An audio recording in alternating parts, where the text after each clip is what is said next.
Good night, I am Mark Seal. West Indies still have all to play for in the third and final ODI game against England at Kensington Oval tomorrow. That's according to captain Jason Holder. Because despite being down 2-0 in the three-match series, the regional boys will be rallying for a victory in order to increase their World Cup qualifying chances. Holder says ICC rating points are very vital, especially against sides who are highly positioned in the rankings. A win here will obviously be very valuable. You know, Pakistan is ahead of us as well, so we just need to pick up points there. Mathematically, I just don't think we've worked it out exactly at this present time, you know, but we know the importance of every game, especially playing a side that's higher ranked than us. We've got England now, Pakistan afterwards, then we have India later down here, and then we also have a few wonders in England. So those are all teams that are ranked higher than us. You know, they magnitude of the situation just for us to win games against these higher ranked sides, and I think once we do that, we'll definitely qualify for the World Cup. Holder believes once the top order gets going with the bat, the overall team will increase their chances of victory. We've started this series, obviously, we haven't changed the team for the first two games, and we'll be forced to make a forced change in this last game. I just think it's important that we do a lot better at the top of our innings when we bat. You know, we haven't really gotten a good start in this tournament as yet. I think once we tighten up there, I thought the bowling in this last game was a lot better than the first game. We got down to the last 10 overs and we did a lot better, and that's all due down to the context of the game. But I thought we fought really hard and we had attacking options in the last game, and we set attacking fields and we got wickets. So for me, it's just like, as I said before, you know, you just need to string that collective game together and, you know, take it all the way.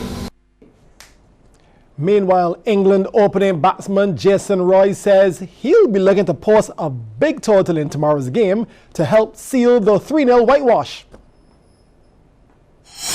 Extremely driven. Last summer was frustrating again, getting 50s and getting out. It happened in a few of the forms of the game. So, like I've said before, 50s and 60s and 70s don't necessarily always win you games. Big hundreds win you games, and that's what I want to be. So tomorrow's a huge opportunity again for me to hopefully be able to convert a 50. Extremely excited to make it hopefully 3-0, to be honest. We've won the series, but we don't really want to stop there. We want to make sure it's 3-0. The game will be live on radio 94.7 FM from 9:30 in the morning. Of course, it will only be live on TV once the stadium is full and we get the permission of the WICB. It's time now to get a taste of the quarterfinal action from Pine Hill Knapsack 2017. Pine Hill on track will be speed like fire as the focus is on some sprint action with CBC's Anne-Marie Burke.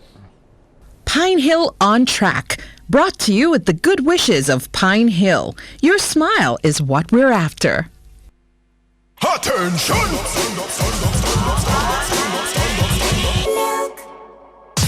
No six, no songs can break my bones when I'm drinking. Pine Hill. And they're off. The under 7 girls 50 meters, and the little queen was Wesley Hall's Aaliyah Goodrich. She demolished the field with the fastest time of 9.24 seconds. Second in the race was Arthur Smith's Jasmine Hurdle, and third Abioso Alexander of West Terrace. The second fastest time came from St. Lucy's Michaela Griffith, who was a big winner in Heat 2. She crossed the line in 9.34 seconds ahead of Magia Armstrong of Welch and Janica King of Hillaby Turner's Hall. And who conquered the under 7 boys? The name is Shea Thorne of Baileys. He came from the east to the west to conquer them all. A fastest time of 8.60 seconds. Second in that race was Akani Charles of Bay Primary, and third Derrico Ben Tate of Milton Lynch. Step it up now to the under 9s, and there was no stopping the little freight train of Brianna Catwell. There was no catching her today nor tomorrow. 12.72 seconds. That's the time to beat over 80 meters. In second was Workman's Shakaya Maskell, and in third Ashley Bascom of Eden Lodge. The second fastest of the under 9 girls was Kimara Gibson of Grantley Prescott. She almost lost her stride trying to look over her shoulder, but she got home in a time of 12.74 seconds, just ahead of Nia Clark of Charles F. Broome and Kadesha Worrell of Ada Costa Edwards. Remember, the under 9s are running over 80 meters and going into next week's semis. All eyes need to be on Jaquan Blackman Gittins of Reno Weeks. He stopped the clock at 11.92 seconds. Second in the heat was Rajai Gibbons of Ignatius Fire, and Shamaria Roach of All Saints was in for third. Actually, Reno Weeks is on track for a 1-2 finish in this race once Nathaniel Prescott keeps his form in winning this heat in 12.05 seconds. He's second overall. Now, Ada Moore of Wilkie and Sean Scanterbury of Grisettes were second and third in the heat. It was paced like fire as all's now on track for the semi-finals. Anne-Marie Burt, CBC Sports. Everybody flex! I feel invincible, unbreakable, indestructible. Everybody say Milk, Pine Hill, milk. Pine Hill on track. Brought to you with the good wishes of Pine Hill. Your smile is what we're after. In more cricket news, West Indies all-rounder Andre Russell is facing the prospect of an extension to his one-year ban for a doping whereabouts rule violation. Jamaica's Anti-Doping Commission, JADCO, is pushing for the maximum 2-year suspension to be imposed on the 28-year-old Russell, who was banned in January for 1 year. JADCO Chief Executive Kerry Brown told Reuters today that his organization had filed an appeal with Jamaica's 5-member Anti-Doping Appeals Tribunal. Russell, a 2-time T20 World Cup winner, was revealed to have committed the violation a year ago after registering 3 filing failures in 2015 that constituted a failed drugs test under World Anti-Doping Agency rules. In swimming, there were 2 Crifter Games qualifiers last night when the Basel Long Course National Championships began at the Aquatic Center. Daniel Titus of Alpha and Danielle Treasure of Pirates both qualified in the girls' 13 to 14 800-meter freestyle. Titus was first in 9 minutes 44.40 seconds, while Treasure was second in 9 minutes 55.63, both bettering the Crifter qualifying time of 9 minutes 56.18. They also bettered the CC Can qualifying mark of 9 minutes 52.37. Now, the other events, though, during the session 1 were below par, like the 9 to 10 100-meter butterfly. The girls 9 to 10 were tracking down a record done 6 years ago by Kendi Bino, a 1 minute 16.28 seconds. That record was safe because the winner, Chalise Dean of Alpha, came in 13 seconds slower in 1 minute 29.38. There were actually only 3 competitors. Heidi Barker of Pirates was second, 1 minute 40.78, and Talia Allen of Silverfins, she was third, 2 minutes 0.30 seconds. The boys 9 to 10, they were chasing down a record of 1 minute 11.47, also done in 2011 by Louis Sebastian Weeks, a Crifter gold medalist. That record was also safe as the boys were 25 seconds slower. The winner was Chad Talma of Pirates, 1 minute 36.32. Donovan Ashby was second, 1 minute 50.23, and Zachary Best third in 1 minute 51.37.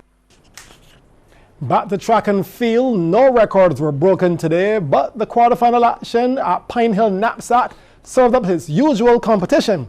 CBC's Anne-Marie Burt takes a look now at how the 400 meters are shaping up. It was a packed house at the Usain Bolt complex as the babies of track and field were vying for places in next week's semis.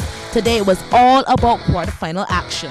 Let's look at the 400s. The under 11s and under 13s run over this distance. And sending out the early warning that she is the one to beat was Tonica Griffith of Lawrence T. Gay. She held the field to ransom, comfortably striding home in 1 minute 09.42 seconds. Second in that heat was Danica Lord of Wesley Hall and third Gabrielle Thorne of Baileys. Now these are the under 11s. There are just some athletes coming out of the zonal meets you can't forget, and this little one is one of them. Shamari Addison of St. Albans making his move with just under 200 meters to go, and he looked like an easy winner. But not just yet. Here comes a fast finishing Jamarion Map of Boscobel, and the race is on. But Addison had a little extra in the tank to hold on in a time of 1 minute 05.07 seconds. Map's time was 1 minute 06.40. Now expect a draw between these two again. In for third was Reynolds Weeks, Caleb Blackett. Unlike her little sister, Tiana Applewhite knows how to command the 400 meters and do so with so much ease, as she confidently left the field for dead in the under 13 girls to set a target time of 1 minute 05.98 seconds, finishing second. That's Arthur Smith's Calicia Downs, just ahead of Jacayla Monctor of St. George Primary. And now to the under 13 boys. This heat produced the fastest two going into the semis in Daniel Duncan of Bailey's Primary and Thierry Corbin of Wesley Hall. Off the final bend, both boys were shoulder to shoulder. But watch Duncan go. He punched a gear and boy did he look good. Head and shoulders a cut above the rest to stop the clock at 1 minute 02.90 seconds. Corbin's time was 1 minute 04.91, and third in the heat was Shaquan Anderson of St. Albans. So all set for semi-finals come next week. Anne-Marie Burt, CBC Sports. Now, retirement has its perks, at least for former West Indies opener Dwayne Smith. The hard-hitting Barbadian scored the second fastest century in T20 history today, after his Cologne Cantons defeated Chris Jordan and Nicholas Pooran's City Kaitak in the Hong Kong T20 League. Sent into bat, Kaitak posted 199 for 6 from their 20 overs. Opener Kyle Kurtzer led with 87, while Jordan ended unbeaten on 75 from 37 balls, hitting 6 sixes and 3 fours. Both Riyad Emrit and Nicholas Pooran went without scoring. Now, in reply, Smith's Cantons eased to the huge total, scoring 200 for 3 with 33 balls to spare. Player of the match, Smith ended unbeaten on 121 from just 40 deliveries, smashing 7 fours and 13 huge sixes. It was just 1 ball above Chris Gale's 30-ball century, which holds the record for the fastest T20 ton. Now, Smith was also a part of a third wicket partnership of 142 not out with Marlon Samuels, who made 59 from 33. Now, rules changes. Well, they're needed in West Indies cricket. We'll find out exactly what after the break.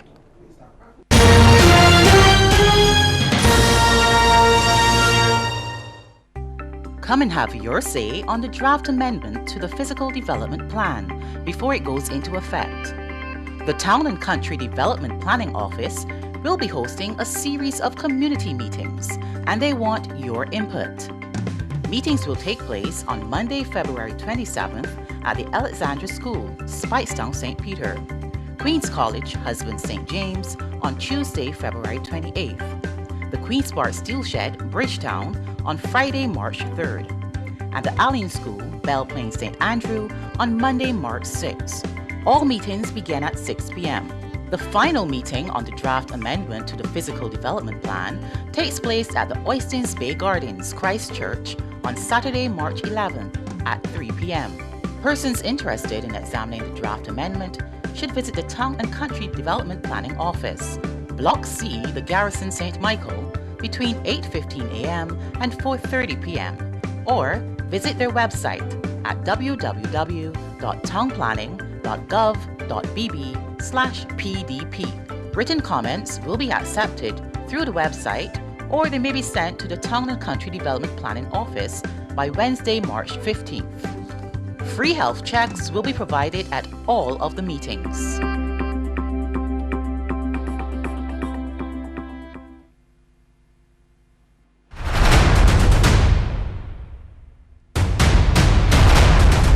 Join us for the Pine Hill Knapsack semi-finals and finals March 15th and 22nd. Live coverage on CBC TV 8, brought to you by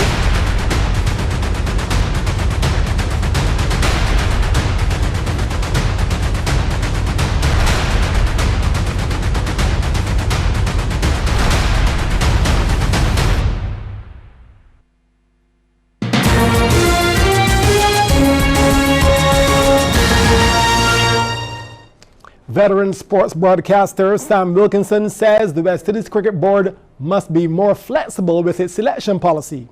Currently, the regional side is devoid of senior players for the ongoing series against England, with Marlon Samuels, Sunil Narain, Darren Bravo and others omitted from the squad or opting to play in the lucrative T20 leagues across the world. Wilkinson was a guest on last evening's Midwicket program on Q100.7 FM with host Keith Holder. our cricket does compete very strenuously with several of the niche markets for the world's 20 overs or whatever it is at the moment. And I think that the board has got to be pretty practical and say to the players involved, those whom they think are eligible and still willing to play for the West Indies, we will allow you to play until the tournament starts against an international side, as happens in other countries of the world. And if the players accept that level of commitment to their national side, then I see no reason why they should not be selected, and so not necessarily depriving the team of its better players who could become available to you if indeed you accept that level of principality, which in fact I think is only reasonable to the players in the circumstances.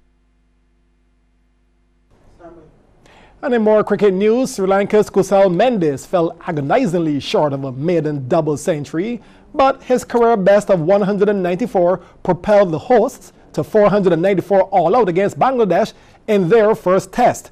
Now, in reply, the tourists finished day 2 on 133 for 2, still 361 runs behind at the Galle International Stadium.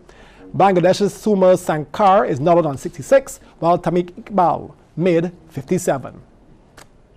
Time now to tell you what's happening tomorrow in sports locally. The West Indies and England will do battle in the third and final one-day international at Kensington Oval, starting at 9:30 a.m.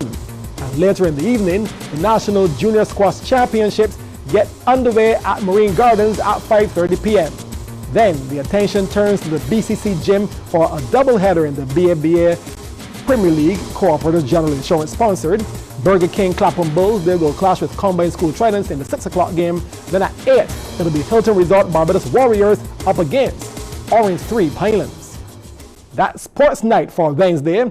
Tune in tomorrow for another night of sports. I am Mark Seal. Good night.